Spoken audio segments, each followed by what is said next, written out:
కన్యరాశి వారు ఆషాఢమాస బహుళాష్టమి, ఆషాఢమాస బహుళ అమావాస్య, గురువారము, పునర్వసు పుష్యమి నక్షత్ర సందర్భంగా గురు పుష్యార్క యోగాన్ని ఎలా పొందాలి, శ్రావణ మాసంలో మొదటి శుక్రవారం ప్రారంభం అవుతుంది కనుక లక్ష్మీదేవి అమ్మవారి యొక్క కృప కటాక్ష వీక్ష ఎలా పొందాలో ఈ వీడియోలో సవివరంగా సంపూర్ణంగా తెలుసుకుందాం.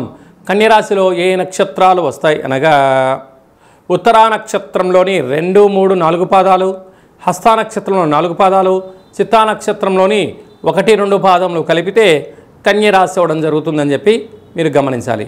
కన్యరాశి అధిపతి బుధ భగవానుడు.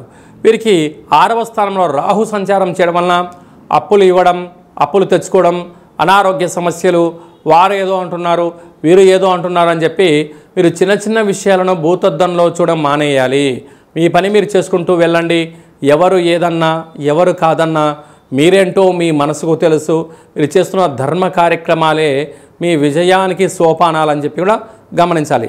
7వ స్థానంలో శని భగవానుడు జలరాశిలో సంచారం చేయడం వలన ప్రేమికులు చాలా జాగ్రత్తగా ఉండాలి. నూతనమైన వ్యాపారాలు ప్రారంభించేటువంటి కాల సమయంలో ఒడిదుడుకులు ఏమన్నా వస్తే వాటిని ఎలా తట్టుకోవాలో తెలుసుకోగలగాలి. తల్లిదండ్రులతో, స్నేహితులతో, ఎక్స్పర్ట్స్తో మీరు సలహాలు తీసుకోగలిగినట్లయితే మీకు చాలా మంచి కాలం ఉందని చెప్పి కూడా గమనించాలి. భాగ్యస్థానంలో శుక్రుడు సంచారం చేయడం వలన భార్యాభర్తల మధ్య అన్యోన్యత చాలా అవసరము.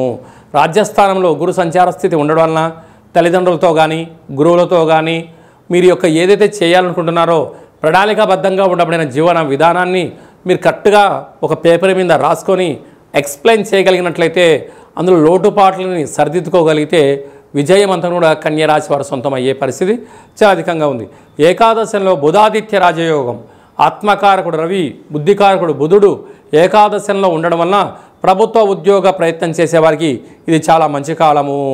అలాగా తల్లిదండ్రుల నుంచి వచ్చేటువంటి సంక్రమించే స్థిరమైనటువంటి గవర్నమెంట్ ఉద్యోగం వచ్చే అవకాశాలు కూడా చాలా అధికంగా ఉన్నాయి. వ్యయంలో కుజుడు కేతు సంచార స్థితి ఉండడం వలన కుజదోష ప్రభావం కారణం వలన చిన్న చిన్న విషయాలకు ఆందోళన తగదు. సకాలంలో తిండి, సకాలంలో నిద్ర, తగు వ్యాయామం అవసరం అని చెప్పి కూడా గుర్తుపెట్టుకోవాలి. ఈ కుజదోష ప్రభావం కారణం వలన మీ జన్మ నక్షత్రం రోజున అష్టమి, అమావాస్య తిథులు ఎందున దూరవాయు జల ప్రయాణాలు పెట్టుకోవద్దు.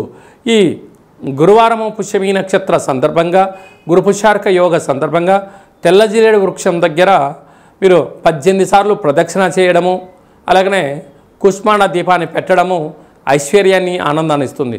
ఆ వేరును తీసుకొచ్చి ఇంట్లో పెట్టుకున్నట్లయితే మీతో పాటు 7 తరాలకు యోగాన్ని ఇవ్వడం జరుగుతుంది.